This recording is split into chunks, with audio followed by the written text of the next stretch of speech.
Did you know that Disney tried to copyright the name Imagination?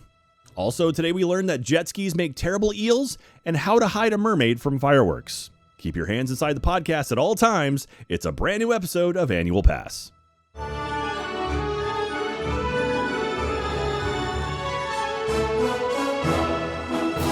Hello, everyone, and welcome to another episode of Annual Pass. This is the podcast where we talk about all things theme parks, attractions, shows, fireworks, running, all kinds of other stuff. If it happens inside of a theme park, it happens here on Annual Pass. I am your host, Jack Pattillo, and of course, joining me, as always, is the beautiful and lovely and talented Geoff Ramsey. Hi, Jeffrey. Hi, Jack. How's it going? It's going well. It's going well. We're recording here. It's early February in Austin, Texas, and it's literally freezing outside. I'm having PTSD from last year's freezing episode, and I'm nervous about this one. But so far, haven't lost the power or water yet, so that's good. Man, I'm sure to everyone who listens to this podcast who is not from the southern United States, we sound like the biggest wimps in Texas every time it gets 25 degrees for 24 hours, and we get a third of an inch of ice, and the entire state shuts down.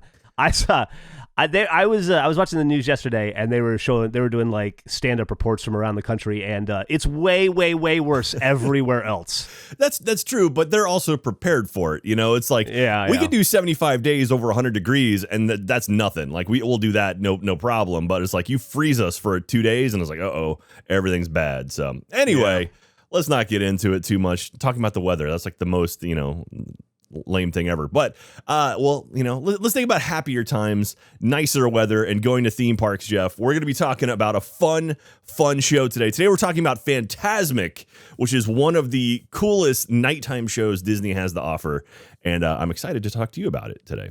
Well, I'm excited too, because I can say with all honesty, I had not heard of it until 8 seconds ago. This is another thing that there's a very good chance you may have seen it and just not remembered it. But before we get into it, real quick, a little bit of housekeeping. Hey, it is today is if you're listening to this live, it's February 10th when we're releasing this episode, and on the 15th, February 15th, we have some new merchandise hitting the store, including this new Annual Pass shirt. If you're watching on youtube.com/Annual Pass, you can see it. But we've got a new shirt. We got two new shirts, as a matter of fact. One, we have it in kind of that beigeish color, and then also black, so you can pick either one. We have our first black shirt, which Dave Cobb will be very excited for that. And also, we have a pin starter kit. So we've got it's a new lanyard, and it's got 4 pins, including your face, my face, and then like the castle and little Annual Pass logo. So ideally, we're going to start making a lot of pins for Annual Pass, because pin trading is a thing for theme park people. So check that out in the store. And just for the record, it's the cute cartoon versions of our face, not the hideous real versions. That's true. I feel bad, Jack. I just washed my new Annual Pass shirts so that I could wear them in this, and I completely forgot this morning. I was so distracted by the snow. Yeah. I washed everything yesterday just in case something went wrong with water. So I'm like, let me make sure everything's clean. But all of that stuff hits the store on February 15th at store.roosterteeth.com. If you like the show and want to support the show, go grab some merchandise. And don't forget, if you spot another Annual Pass holder in the wild wearing Annual Pass merchandise, you have to high five. Them's the rules. And so feel free to take a photo and send it our way. You can tweet it to us, annual_pass, or on Instagram, annual_pass as well, and also on Rooster Teeth. So, and also, I don't know all of the details, but there's now premium RSS feeds for if you listen to podcasts on Rooster Teeth. So if you're a first member over on Rooster Teeth, you can get the premium RSS feed, which means you don't have to listen to any ads or anything. And so it's pretty cool. So I don't know the full details behind it, but I'm sure there's information on roosterteeth.com about it. Unless, Jeff, do you know anything about that? No, but I will say this, Jack. If you do run into another Annual Pass holder and you high five in the wild, which we recommend and encourage, and would love for you to take a photo and send it to us via social. Also, take just a beat to thank Dusty Baker, the inventor of the high five. Oh, yeah, that's right. You guys did a whole episode on that. So yeah, possibly he may have done it. Who knows? What else is coming up? And also the end of this month, I'm going to be going back out to Orlando for another race. I'm doing a half marathon, the Princess Half Marathon. So if you're in the area, you're an addict. You're addicted to it now. It's fun, man. I ran 10 miles the other day nonstop. I was like, I wonder if I can do this. So I slowed my pace down and I just kept going, and I ran a full 10 miles without stopping, which is wild to me to think that, like, a year ago, 1 mile was crushing, and here I am running 10. I find the easiest way to run in the history of my life, drawing from my personal experiences, the easiest way to run 10 miles without stopping is to do it with a 260-pound drill sergeant screaming in your ear. Well, I just was listening to some Daft Punk, so it's basically the same thing. Similar to me, yeah. So anyway, if you're in the Orlando area on the 27th of February, I'm going to be doing the half marathon. That being said, it starts at 5 a.m. and I'll probably be wrapped up around 8 a.m. So I don't know if you're going to be up that early, but hey, I'll be out there. So keep an eye out for me. And a lot of people, we had the marathon episode come out a couple weeks ago, and I talked about doing a running club. And in our Discord also, which we'll have a link in the description below, you can join our Discord channel, that we have a running group in the Discord thing, and it's awesome. And it's like everyone's supporting each other, and everyone's like posting like what they did that day, like their workout techniques, and it's awesome. And I'm really, really excited to see all these people join together. A lot of people saying like, oh, this is the motivation I needed to get out and run, or like get into better shape. And it's like, that's fantastic. And so if you want that kind of feedback, that sort of, those hearty high fives and pats on the back, check it out on our Discord channel as well. And anyone's welcome to join, and we'd love to have you over there. And so, Jeff, I still need to get you in. Are you on our Discord channel yet? I thought I sent you an invite. What's Discord? So I'm in there all the time, hanging out in our various things. We have a Main Street channel, which I hang out, just talk about whatever. There's theme parks. There's pictures as well, like people posting their photos in the parks. It's awesome. So check it out as well. Okay, but now, Jeff, let's talk about Fantasmic. And so, when I say Fantasmic, what does that mean to you? What do you think of? The first thing I think of when you say Fantasmic is I think of Phantasmagoria magazine, right? I think, or the Mask of the Phantasm. Fangoria? Fangoria magazine, yeah. Or Mask of the Phantasm, that horror movie with the guy with the ball. People. Oh wait, no, I'm thinking of what's the one? I don't know. No, you're wrong. Okay, so it's none of those things, or the thing that I had conflated by slamming two words together that didn't belong. Night of the Phantoms, is that what you're thinking? Anyway, so no, Fantasmic is a nighttime show. It's at 3 different Disney parks, currently running in 2 because the third park is still closed. It's in Disneyland. It's at Mask of the Phantasm is a Batman movie. I was trying to, what was the movie where it has like the chrome globes with like the knives that stick out and flies around? Phantasm. That's the movie I was thinking about. Yeah. Okay. So we're on the same page-ish. No, so Fantasmic is a nighttime show it's at Disneyland, Disney's Hollywood Studios, and it's also at Disney Seas in Tokyo. 3 very different shows. The two in the States are very close, but the one in Tokyo is way different. The same soundtrack, or roughly the same soundtrack, but the stuff that happens in it is way different. My cat is joining us now. There he goes. Anyway, I don't have a lot of information about the Tokyo version, so until we #get annual pass to Japan, I'm just going to be talking mostly about the ones in the States because they're the ones most similar and the ones that I have a lot more information on. And so my cat is now joining the podcast. Both of them are. So if you're watching on youtube.com/annual pass, the orange one is Cooper, and he'll be hanging out with me for the rest of the episode. Originally opened in 1992 at Disneyland in order to have a nighttime show, because at that point they only had the Castle Fireworks Show. They wanted something a little bit more, something cool and something different and special. Basically, Epcot had been doing nighttime shows for a long time. They had like 3 or 4 different shows over the course of the years the park was open, and the last one they had up was Illuminations, which Illuminations was a nighttime show there in the Big Lagoon. Fireworks, lasers, and had some really cool stuff that they were like, we should take something like this over to our California park. So one of the big things they had was water droplets, and they projected lasers on the water droplets to make like a projection screen type thing. And that was, at the time, was super, super cool. And so they're like, we should try something like that. Never really got anything off the ground. It was a long time. And then ultimately, back in 92 or 91, a new patent came out for this technology, which basically made this water screen. If you've gone to any sort of like SeaWorld or Disney or any park where it does like projections on a water screen, it happened in the early 90s. And Disney saw that and they were like, we could do something more than just lasers. We could actually have like a projected movie on this water screen. Let's figure out how to incorporate this and make a show out of it. So in 1992 is when that happened. And there was a few different false starts, a few different types of shows, again, Disney tried to do over at Disneyland until they finally used that technology to make Fantasmic. It's on the Rivers of America, which is, if you walk into the park, it's over on the left side of the park. It's where Tom Sawyer Island is. They have that, Haunted Mansions over there, Big Thunder Mountain Railroad's kind of over in that area, Splash Mountain's in that area. But, there's like the big riverboat that goes around. You can get on the riverboat and go floating around the thing.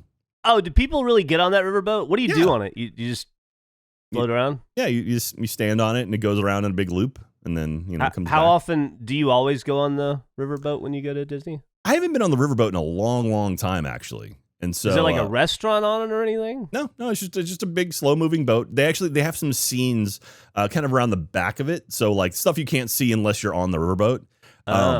But yeah, it's just kind of a nice little chill thing. So if you're interested in just having a nice relaxing like 20 minutes or so, you can go jump on the riverboat and hang out. So it's lovely, nice little. If you just had lunch and you're letting it settle, you can go over there and check it out. So, but that's the Rivers of America is the big loop. And so they used the Rivers of America as kind of like the staging area. And then Tom Sawyer Island was where the stage was. And so they actually created a new, like they basically drained the Rivers of America. They refurbished the boats and stuff because there's the sailing ship Columbia and the Mark Twain riverboat.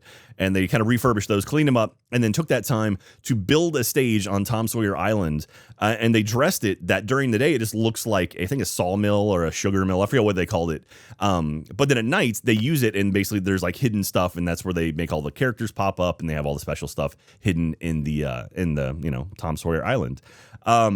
Then in 1998, they were like, hey, we should do this in Orlando because it was radically successful. This show is radically successful. We'll get into it. We'll describe it a little bit.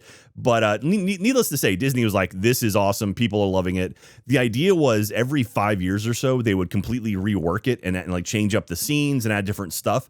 But after 5 years, the crowds weren't decreasing at all, and they're like, well, we'll just keep it, just let it keep going.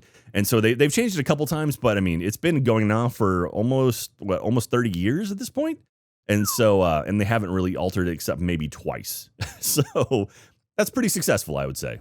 So which of the three has the ball with the knives in it? That would be the one at Universal as the ball with the knife. But, no.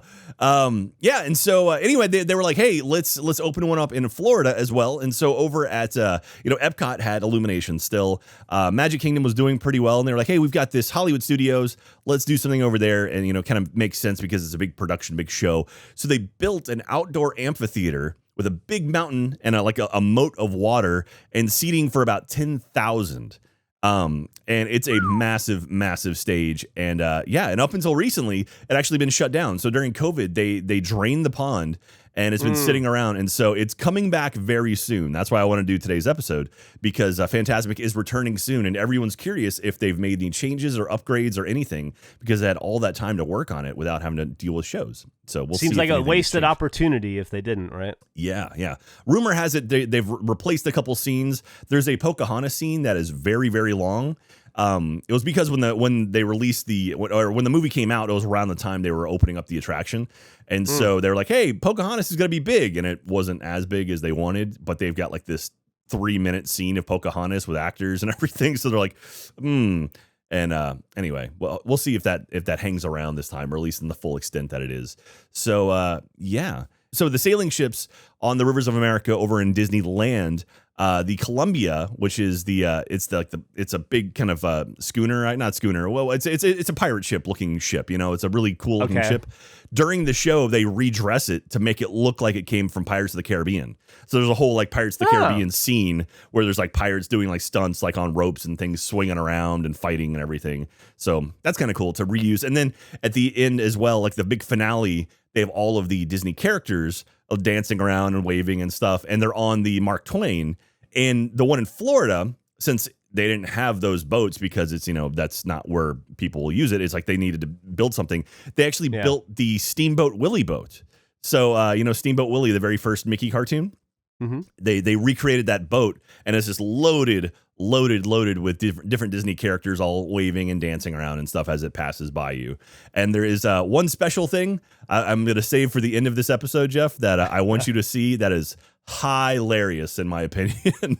Okay. You'll understand. If I'll just say the title of the video I have to show you is called "The Bagging of the Fish." And so we'll get to that. Okay. We'll get to that towards the end of the episode. If you know Fantasmic, hopefully you know what I'm talking about. Otherwise, you're going to find out in just a little bit.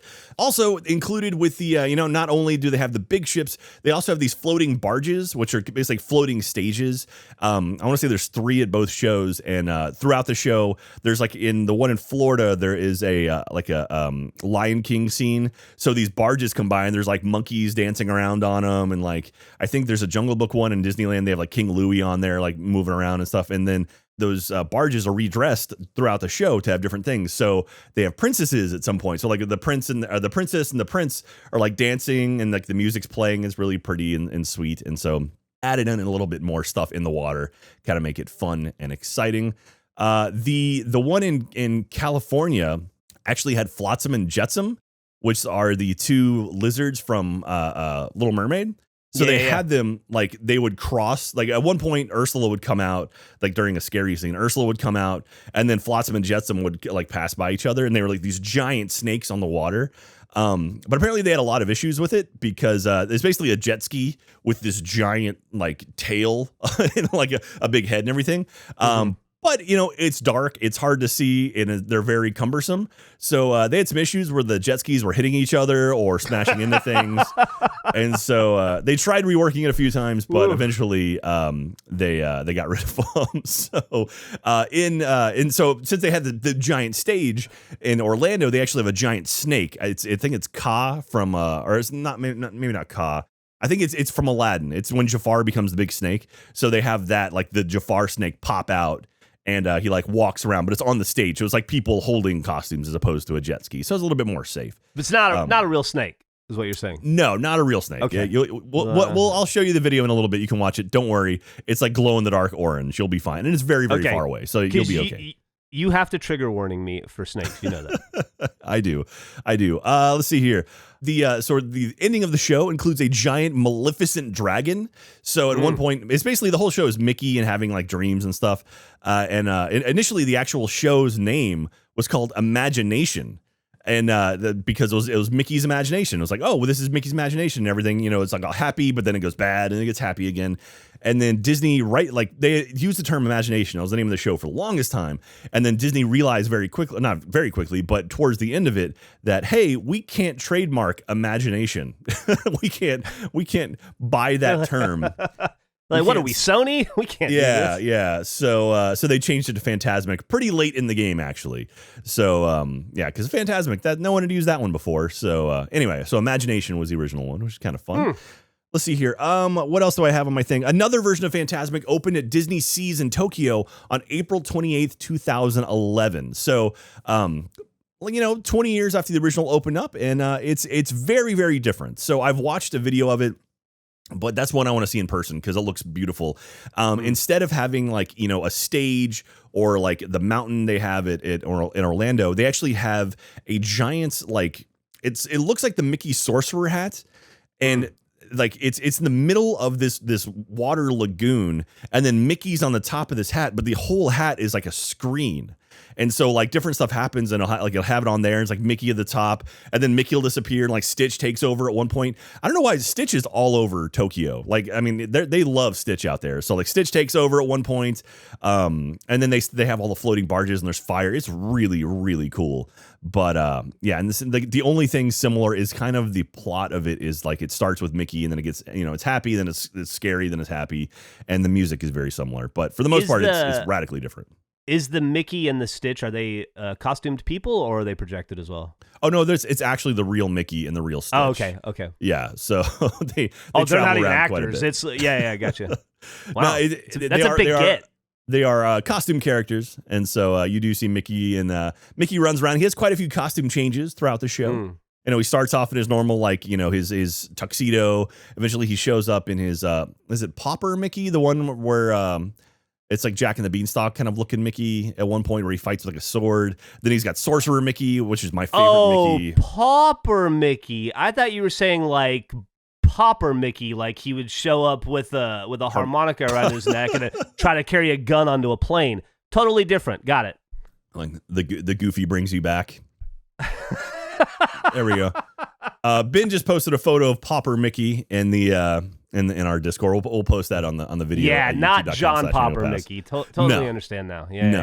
Yeah. So that's pretty much it. So we'll get into fun facts later. I worked this show when I was in Orlando. So when I did the Walt Disney World College program, my second time, they were a little bit behind on training for the backlot tour. So they're like, throw them over at Fantasmic, because literally it's just you maintaining a queue and like helping the queue and then helping, people find their seats and making sure no one's, standing in the aisles or anything. So they kind of just throw the college kids there until they get them into the proper spots, because, anyone can kind of do that. So I did work there for a bit, and I've got a fun story about that we'll get to in the fun facts portion of the show. But that being said, we're going to talk about the Orlando version. So, Jeff, I'm going to walk you through the Orlando version of the show as opposed to the California version, just because I know the Orlando one pretty much back to front. I've seen it probably 100 times now, and maybe not 100, but close to 50. Close to 50 is nowhere near 100. No, it's about halfway. Yeah, I think. Yeah. So let's give it a shot. We're going to try some new technology. We're recording from home because Austin is frozen over right now. So I'm going to see if I can get you to watch this thing along with me. Jeff, you ready? I'm super ready. I'm excited about this technology. All right, here we go. Jeff! Yeah. Hey, Jeff, it's a beautiful day here at Disney's Hollywood Studios, but it's nighttime, Jeff. Yeah. Because we were here all day. We were here all day. We rode Rise of the Resistance. We rode Mickey and Minnie's Runaway Railway. But Jeff, now it's time. It's dark. Let's go to Sunset and go watch Fantasmic. I can't wait. I've heard this is the scariest horror movie. It is. No, different one. It's scary a little bit in parts, but it's not that bad. Jeff, let's go. Okay, we're gonna go to the Hollywood Hills Amphitheater. You ready? Yes.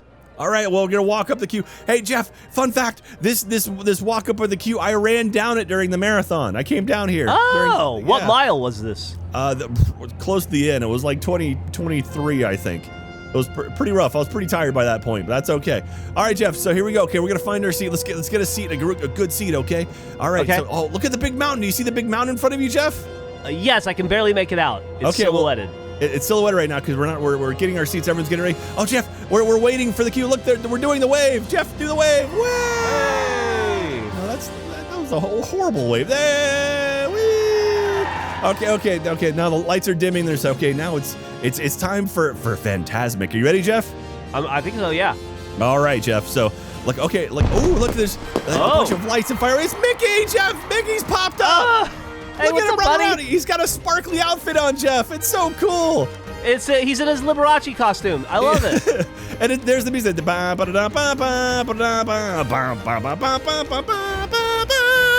look at the water. He's conducting the very water itself. That's impressive. He is. He's Magic Jeffrey. We're in Mickey's dream, Jeff. Look at him make all the water go crazy. That's insane. Look, it's colorful water. It's really neat. Oh, Jeff, okay, now look at this. Mickey's just dancing around. It's so cute. Now he's shooting off fireworks. Oh, no. Oh, look, Jeff, the screens have popped up now. He's a waterbender. He is. Okay, now we have some of our first projection stuff. Look at Mickey. He's like, oh, that's Sorcerer very Mickey when it's cool. Yeah, he's doing like the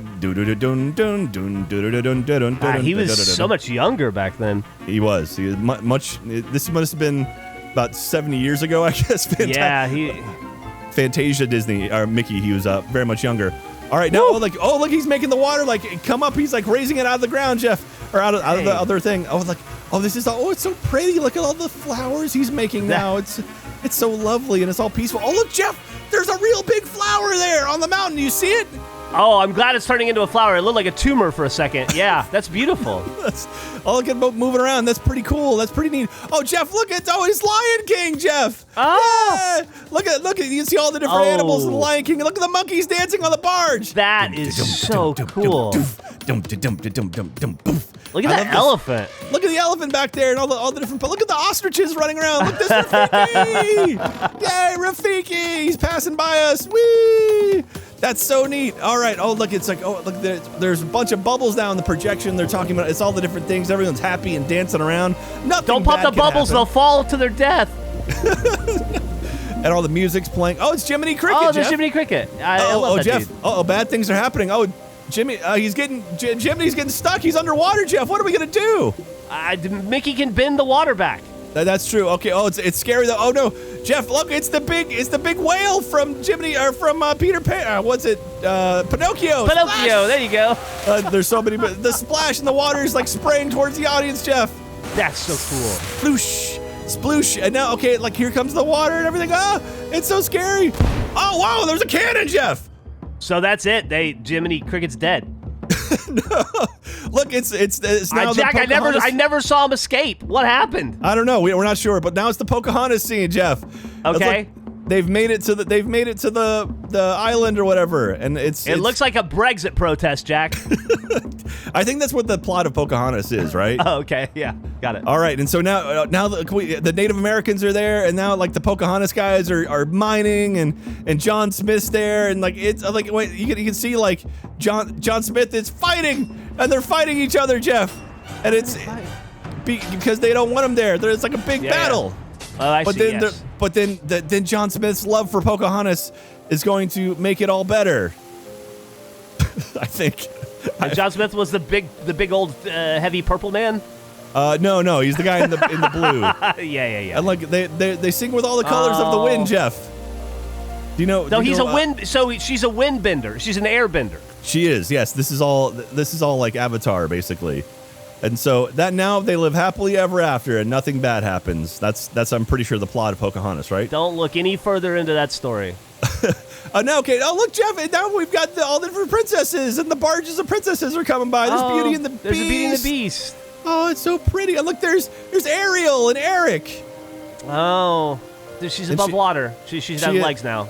No, I mean no. And then there's Snow White, and what was Snow White's prince, Jeff? Edgar White. Edgar White. Uh-oh, Jeff. Oh, look, Maleficent. It's Maleficent. It's scary. It's Maleficent. She is not happy, Jeff. She's like, angry. Oh, yeah. It's actually the witch from Snow White. It's not Maleficent. Oh, okay. She was like the apple. Now I think Mickey's having a rough time, man, because now it's all bad and scary. Look. So it's we don't know where Cruella all the villains are coming out. All the villains are coming out, Jeff. They're gonna look. Oh no, Jeff! So a warning, trigger warning, snake. Mm-hmm. Yeah, I see it. Jafar became a snake. Look at him. Look how big that snake is, Jeff. It's a very big snake, Jack. But Mickey's there, Jeff. Mickey will fight him. It's okay. He's a snake bender, hopefully. Oh, look, there's Aladdin's lamp. Yeah, Mickey's got Aladdin's lamp. Wish away the snake. One wish. Uh-oh. Oh, no, everything's bad, Jeff. It's the Knighted Bald Mountain. It's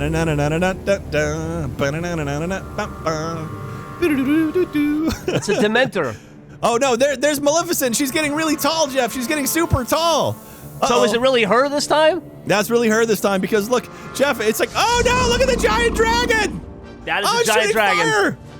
It's so scary, Jeff. Look, there's Mickey. There's Popper Mickey. He's got his harmonica and he's gonna fight the dragon. Hey, dragon, why you give me the runaround? Oh, look at the lake's on fire, Jeff. But Mickey's gonna go. He's gonna go fight the dragon. Look, he's got his thing and he's making the water appear and he's fighting. Yay! Through the power of blues, I will dispel you. Yeah, look, he's raising up all the water and making the dragon go away. Yay, Mickey! And he's got a fire sword. That's pretty cool. That is pretty cool, Jeff. The Beric Dondarrion, right? Yeah, exactly.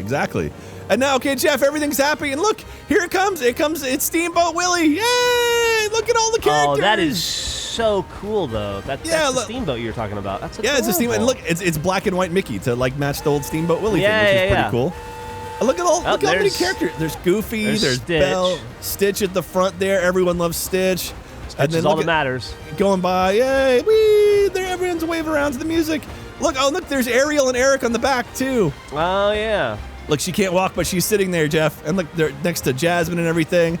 And yay! Look at him go by. Whee! Okay, now, Jeff, it's time for the big finale. And look at Sorcerer Mickey on the top of the thing. Look at him go. Oh, he's bending water and air and fire. He's doing all the elements. He is, Jeff. This is really cool because he's commanding the fire to go by. And now, Jeff, one of my favorite things is right here. It's gonna come up. They blow up Mickey. You ready for this, Jeff? Yeah. It's like this is like the big finale. It's like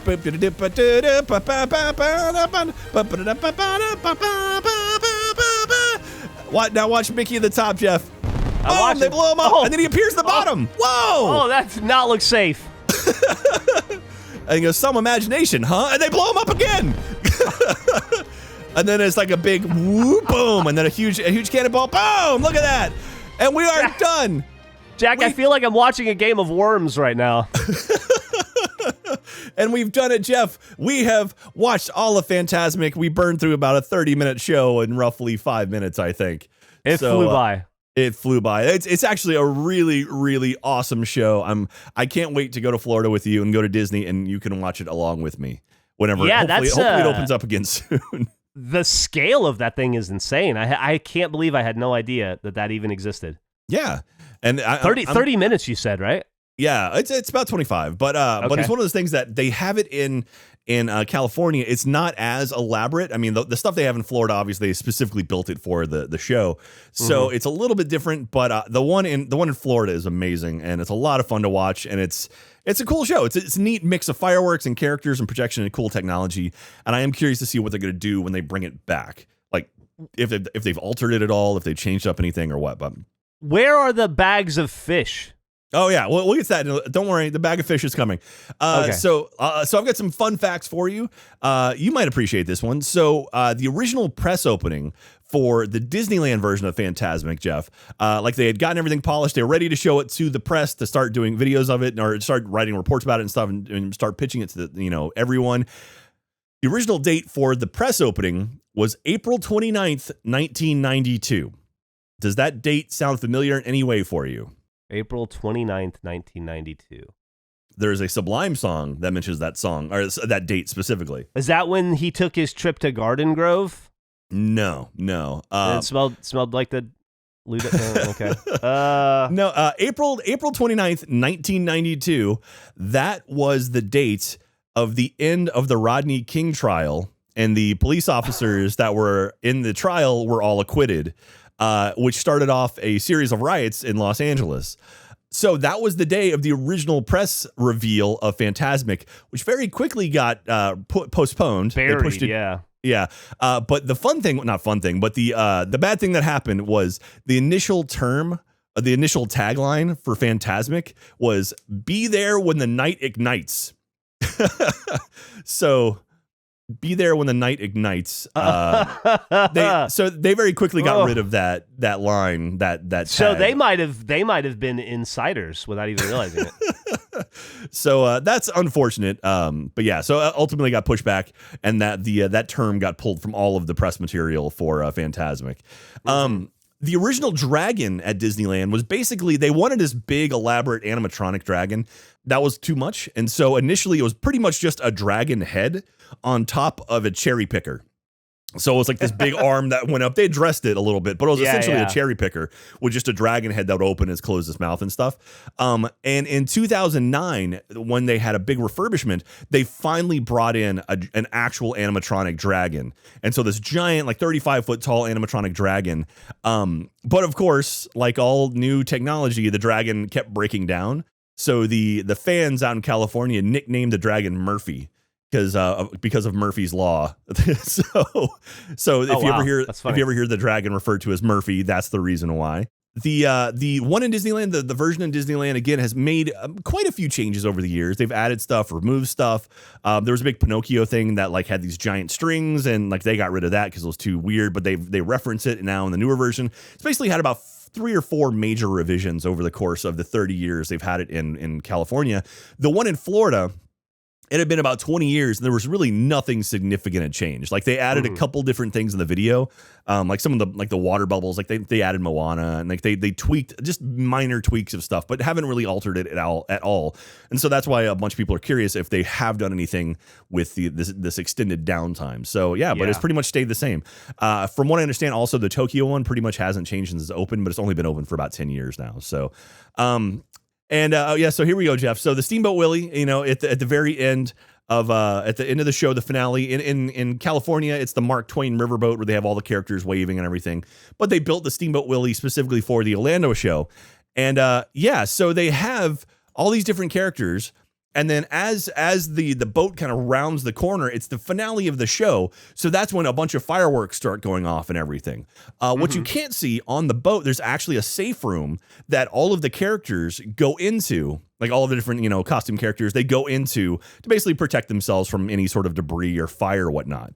Can you think of a problem with that, though, Jeff? Farts? No. There's one character that doesn't have legs. So, the mermaid? Yeah. So, Jeff, if you would go ahead and reopen that video window I have for you. So what happens is, since Ariel doesn't have legs, she's sitting on the back of the boat during the scene where, once they round the corner, all the costume characters hide. Her lovely Prince Eric, gets a fireproof blanket and just throws it over her, and they leave her out there. And you actually see this. Oh my Lord. So literally, it's Ariel on the back of the boat, just wrapped in a fireproof blanket with her little fins sticking out the bottom as they round the corner because she can't move. So we're watching a YouTube everybody's video. Everybody's like, see ya. Yeah. So they just kind of leave her out there. This video I've got, if you want to watch on YouTube, is called "The Bagging of the Fish." You know what? Bagging of fish is in Spanish. Bolsa de pescado, bag of fish. I have a friend who has that tattooed on his arm. Nice. Yeah, so weird story, weird coincidence that Ariel is herself a bag of fish. That's true. Well, she's a fish in a bag, I guess, at that point. Yeah, so, fish in a bag. Anyway, so that's one of the funnier things to look out for if you're on the left side of the. We've gotta awesome. talk to an Ariel who I would love to. Who works or has worked that role. I had to have like 4 or 5, but really fascinating questions to ask that person. Well, if you know anyone who's friends with Ariel and would like to talk to us, feel free to let us know. Annual pass at roosterteeth.com. Fish bag Ariel. We need Ariel de Bolsa de Ariel Pescada. So that's it. And I've got one fun story. So when I worked at Fantasmic in Orlando, so before I worked the backlot tour, I was working my aisle. One cool thing too is all the aisles are named after characters. So there's like Scar, Jafar, Aladdin, Mickey. Yeah. And so I was working the Scar aisle. I remember specifically that day. And, or maybe it was Simba. Maybe it was Simba aisle. And so I knew it was something from Lion King. And, this show fills up. It's 10,000 people, and it fills up every night because everyone wants to see this thing. It's the final thing people get to see before the park shuts down. And so, about 30 minutes before the show starts, the seats are all full. And but with that, they still have standing room in the back. And so I'm sitting there, my row's full, and at that point, you're pretty much just like telling people like, sorry, seats, no new people can come in. If people leave to go get hot dogs or whatever, they can come back. But I'm sitting there at the top of the aisle, just like, being friendly and just like talking to random people and whatnot. And they start loading the back of house for standing room. And so it's just like, starting putting people back there, standing up. And Can I ask you a question real fast? Ahead. Do you have a hot dog at this point? I do not. You cannot eat on stage while you're a cast member. So okay, got it. But yeah, if I was there as a guest, absolutely, I would. How are the hot dogs there? Pretty good. Not bad at all. The Disney hot dogs are not too terrible. Hard to mess up a hot dog though. So so continue. I'm at the top of Simba aisle, and I'm standing there and just like we're about maybe 15 minutes before the show begins. They're loading up back of house, and this gentleman is with his wife and his kid across from me, and I kind of glance at him. I'm smiling. I glance at him, and I'm like, he looks familiar. I'm like, huh, okay. And I'm sort of looking around, just like playing around. And I look up and I'm like, that's Rob Van Winkle, who you might know as Vanilla Ice. Vanilla Ice? Yeah. So Vanilla Ice was in standing room for Fantasmic. And I was like, that's not right. That's Vanilla Ice. And so this is the coolest thing I've ever done in my life. I walked up to him and I said, oh, sir, if you and your wife and your child want to come with me, like not saying who he was, I said, sir, if you want to come with me. And he's like, okay. And he followed me, and we have like a VIP area. And so I walked him over to it. I unhooked it. I'm like, here you go. You guys enjoy the show. And then they sat down and said, thank you. And I just closed it and walked away. And I was like, I felt so awesome that I got to help Vanilla Ice. The guy turned to his wife and he goes, "Why does this keep happening?" And his wife said, "I told you, you look like that rapper dude. Just go with it." This was pre VI days when he tried doing the corn thing, and then he did that, and then he started doing like reality TV, and then he was like a construction reality TV show guy for a while. Yeah. But anyway, a super nice guy. I did my best not to make a big deal of it, but I was like, oh, that's Vanilla Ice. Like, I listened to a bunch of his music when I was young. So I was like, I'm sure I can take care of him. I have that ability. And yeah. Did I ever tell you that when I went to that Disneyland trip right before the pandemic started, my one trip to Disneyland for my friend's birthday, we went to that, I don't know the name of it, but the restaurant where they have the Pirates of the Caribbean go through it, right? Yeah, the Blue Bayou. Blue Bayou, that's what it's called, yeah. We ate dinner there, and while we were there, Dee Snider and his whole family came in, and like the entire place went nuts. They were like, suddenly Dee Snider was like the biggest star on earth, which was cool. I mean, I'm a big, I grew up in that era. I was a big Twisted Sister fan, but it was cool to see. I guess celebrity run-ins are probably pretty common at the old Disney. I imagine so. So. It's we like out in Florida, you don't get that as often. I mean, like Vanilla Ice lives in Florida for those of you watching right now. But yeah, we didn't get as many big celebrities, and it was always so back when I was there. If you saw a plaid shirt, so the plaid shirts are like the guest relations people that are like the top of the guest relation people. They usually do VIP tours. At that time, if you saw a VIP tour, that typically meant it was someone very rich or a celebrity. Most of the times, a lot of like basketball players and football players. So like I didn't recognize a whole bunch of them. But I mentioned before that Blair from the Facts of Life was there one time. She rode my show. She was on Survivor. She did a season of Survivor. Really? I watched it over the summer. Yeah. Huh. I didn't know that. Yeah. But yeah, so like anytime you would spot them, so every now and then it'd be like, oh, like, you'd hear like, oh, Rosie O'Donnell's in the park. And it's like, and so, yeah, but for the most part, not as many big celebrities kind of come through. But California, they're there all the time. So yeah, I bet. Anyway, so that pretty much does it with my my trip down Fantasmic. Jeff, does that sound like a show you would want to check out? Yeah, absolutely. I'm excited to see it someday in person. Well, I can't wait to take you. It's going to be a lot of fun, and I can show you where I was the over enthusiastic college kid that I would like if anytime they needed someone to like entertain the crowd, they would just kind of send me out there. Like they gave me a bullhorn and they were like, go have fun. And so we had 10,000 people sitting down with nothing to do. So we do waves, we start up a wave and then have it going back and forth. But then you start doing like different versions of the wave. So you'd have people on either end and you have waves crash. So you would start like on the sides and they'd go to the middle and then go back out. So that was kind of cool. That is neat. Then we did a flash wave where everyone got their cameras out and then you would take a photo with flash on and you would see the flash move down. Like that was always really cool. That was harder to plan, but if you pull it off, it looked really, really cool. So a bunch of people just have a photo of a mountain with nothing on it. Yeah. and dark. But anyway, so that was a lot of fun. And I love doing that stuff. I love interacting with people. And so that was a blast. And I really enjoyed the show. So, all right, that does it for Fantasmic. But now, Jeff, we're moving on to our Q&A portion of the podcast. This is where you guys in our chat or in our comments over at roosterteeth.com leave comments, leave questions, and I'll ask a question of you and then you guys an answer, and we'll go through that in a little bit. But we have some questions here and some comments that I think you'll appreciate, Jeff. Okay. Jeff, this is from Carnagtastic. Love this podcast so much. Jack's enthusiasm for theme parks. Love it, even if I haven't been to said parks. Sad I may never get to answer any of the questions asked in this podcast. At 34, the only place I've ever been to is Worlds of Fun in Kansas City, Missouri once. Keep up the amazing work, fellas. I think Worlds of Fun is where Kevin from Defunctland went. That was his home park back in the day. Yeah. Corncob McGee wrote this. So this is all from the Ariel's Undersea Adventure episode. So this is right before I did my marathon. Okay. Corncob McGee says, best of luck on the race, Jack. Question for you. Any cool, unique views during non-peak areas of your jaunty 26.2 mile trek?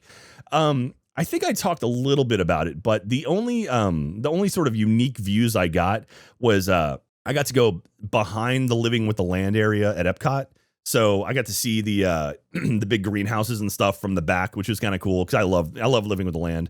And then also I got to see the water treatment plants for Disney. I got to run past those, which those did not smell good, Jeff. Disney sewage, yeah, that's cool though.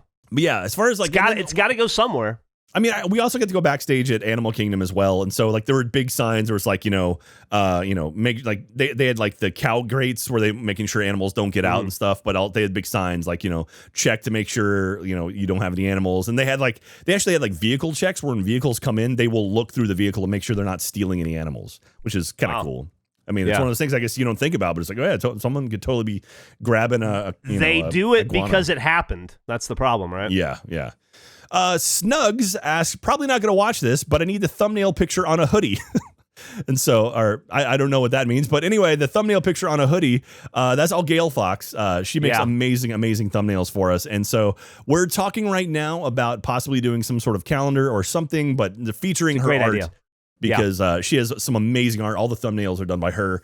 Do a poster series or something, man, because it's so good. Even like trading cards or something, that'd be kind of cool. Yeah. So the pin set that's coming out this week on the 15th, the pins were all designed by her. So the Jeff face and the Jack face, that's like her caricature of us. And then the logo, I think, was Josh, one of our original guys, did that. But anyway, check those out and they come out. Hopefully, we'll get a lot more pins very, very soon. Shippy Dog says, "Hey Jack, I'm visiting Orlando for the first time this year. I'm coming all the way from Australia and only have time for 2 of the Disney parks. Which 2 would you recommend? P.S. Love the show. Look forward to a new episode every week." So if you're going to 2 parks, man, it's hard. I mean, Magic Kingdom is that you have to do Magic Kingdom. So that's one for sure. And so the question is, like, for your second park, you've got between Animal Kingdom, Hollywood Studios, and Epcot. Typically, I would say Epcot, but Epcot right now is under some major refurbishment. There's a lot of stuff that's not open and it's not ready yet. Depending on when you're going, I don't know when it is, but over the summer, they're opening up the new Guardians of the Galaxy roller coaster. That's going to be pretty cool to go check out, but it's under construction right now. They're actually putting this giant Nova ship at the front of the entrance right now. It's huge. It looks so cool. Guardians of the Galaxy is becoming the new Stitch. It's everywhere. Well, We've talked about it before, but because Guardians is like the one Marvel property that Disney can actually use in Florida. Yeah. Watch the last episode if you want to hear more about that, or the Spider-Man episode. So, but I would say if you had to pick one of the other 3, I would probably say Hollywood Studios, just because of the Star Wars area and the Toy Story Land and Rock and Roller Coaster, Tower of Terror. I personally love Hollywood Studios. That's my home park when I worked out there. So I would say if you're going to do 2, Magic Kingdom, Hollywood Studios. Animal Kingdom's great if you like animals, cool. But I mean, there's not as many big attractions there. They got Dinosaur, they've got Everest, they got Kilimanjaro safaris, but a bunch of good shows. But it closes earlier, so they don't get as much time. So I would say Hollywood Studios. I would say Magic Kingdom, Hollywood Studios. That's my 2 I recommend for you, Shippy Dog. Any thoughts on that, Jeff? Yeah, I mean, I would recommend the opposite of what Jack says. Because I do all things in contrast of Jack. So thank you. Yeah, Love you, no Jeff. problem. So do the other 2. That's what I would do. All right. And so now this is the portion of the episode where I ask a question of the audience, and then you guys respond with answers, and then I randomly pick one person in the answers to send a theme park map autographed by Jeff and myself. This question was from the Ariel episode again. I said, "What is the first piece of theme park merchandise or souvenirs you ever got?" So, like, basically, what was your first theme park souvenir you ever received? Gondor Girl says, "One of my earliest memories was getting a stuffed animal from SeaWorld, Goga Lakes / Six Flags, whichever iteration of the park it was at that point, here in Northeast Ohio. It was a stuffed mouse, and I named him Bat Mouse, alter ego Num Num. He wears a dishcloth as his cape and hangs upside down like a bat, especially from the bottom of bunk beds." I like Bat Mouse. That's awesome. Wolfie says, "I can't remember the first piece of merchandise I got at a theme park, but I do remember one of the first pieces of merchandise I got at a Disney park. When I went to Disney World as a kid, my parents let me get one souvenir at each park we visited, and I got a light-up Mickey Sorcerer hat at Magic Kingdom. The lights still work even after all these years, but I'm sure the batteries had to be changed many times." That's pretty cute. King of the Mooners says, "I think my first merch from a theme park was a plush Goofy and a kilt from Epcot that I allegedly cried for, depending on who you ask in my family. If it's not that, then it would be a Mickey hat that looks like his face with ears and nose. Actually, I still have both from that trip back in the mid-90s. Aww, that's cute. Sim Disorder says, my first merch was a Body by Duff Simpson shirt when I became 18 and went to Universal Studios on my own in Hollywood for the first time. My family never bought merch at theme parks, so I wanted to give myself a graduation present with a shirt and year pass back when Universal Studios Hollywood was doing the buy a day, get a year passes for California residents. Sadly, I don't have that shirt anymore as I lost 100 pounds a few years later, so I gave it to a friend who still has it. I now have an annual pass shirt in my current size, but an annual pass tank top would be even better. Insert many winks and nudges here. Congratulations, that's awesome, Sim Disorder. And I'll yell at our merchandise people about a tank top. Also, in the meantime, you can get a annual pass tank top easily. All you need is a pair of scissors. It's just rip off the sleeves. Mm-hmm. You'll be good to go. Whoop.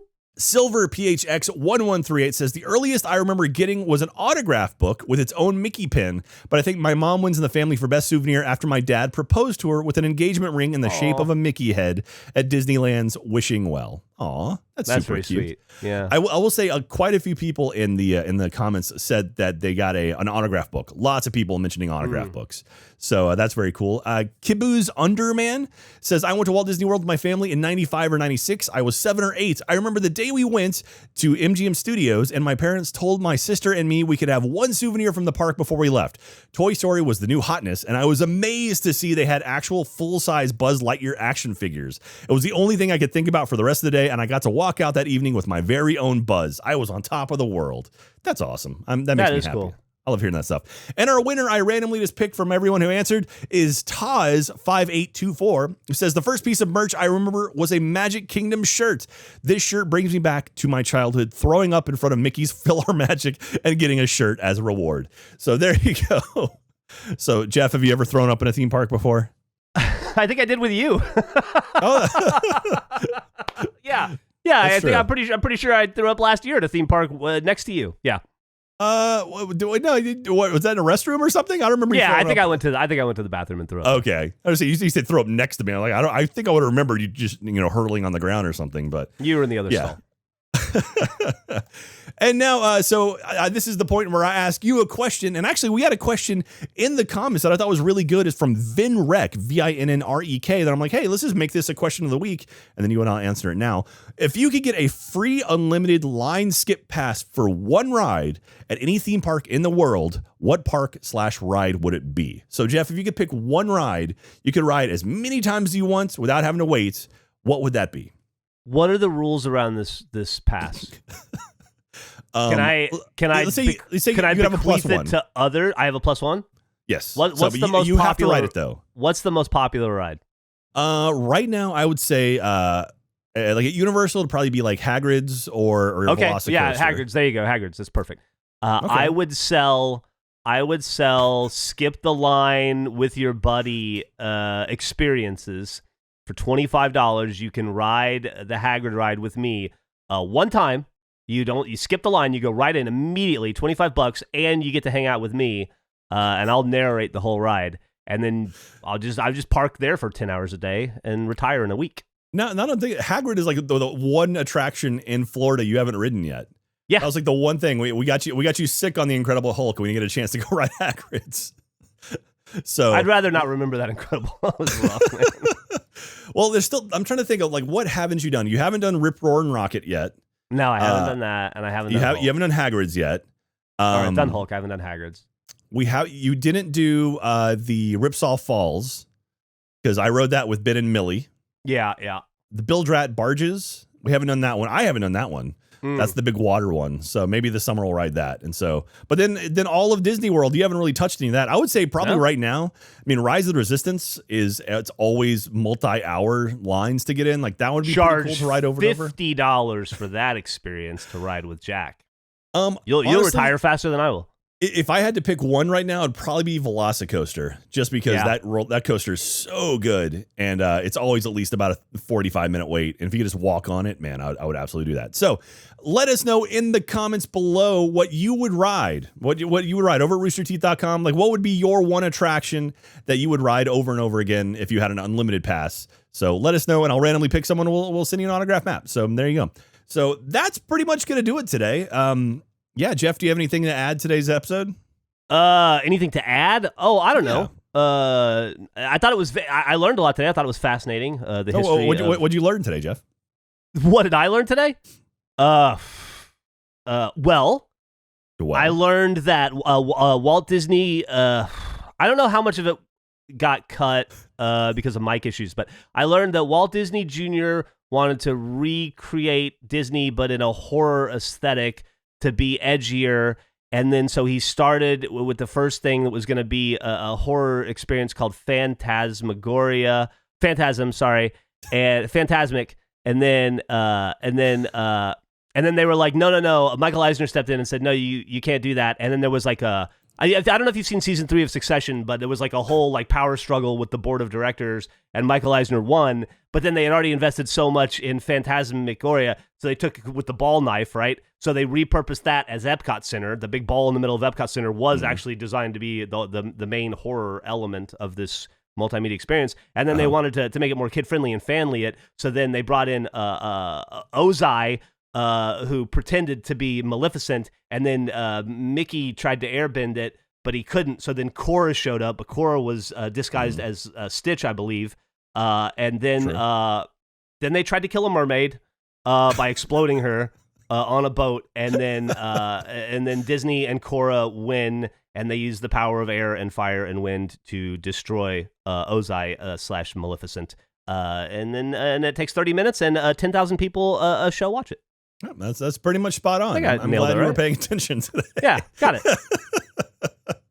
All right. Well, there you go. Thank you, everyone, for tuning into Annual Pass. It really does mean a lot to me. All the amazing comments, and like it makes me so happy seeing so many people respond and jumping into our Discord. Make sure to check that out. Again, we'll have the link in the description below. We've got new merchandise, including this shirt is hitting on the 15th.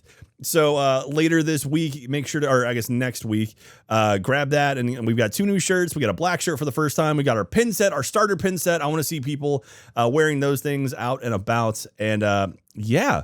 And don't forget to follow us on social media, annual_pass on Twitter and on Instagram. If you want to email us, annualpass@roosterteeth.com. We'd love to hear from you. If you've got a cool, a cool job, or if you worked at Disney, or if you happen to be friends with Ariel, who rode on the back of the Steamboat Willie, please let us know, because Jeff has some burning questions for you. No pun intended. And if you're particularly talented with Photoshop, I would love to see a giant Epcot Center ball with the knives from Phantasm sticking out of it. I think that'd be very funny. There you go. So thank you very much, everyone. It's a blast being here. It really does mean a lot. Hopefully next week we'll be back in the office, and if Austin is not frozen, so that'll be good. And so that'll do it. I love you guys. Please take care of yourself. I'll be in Florida at the end of the month, and maybe I'll do some kind of meetup or something. I'll let you guys know. Keep an eye on our social media stuff. And until then, take care. We'll talk to you soon. Bye. Bye.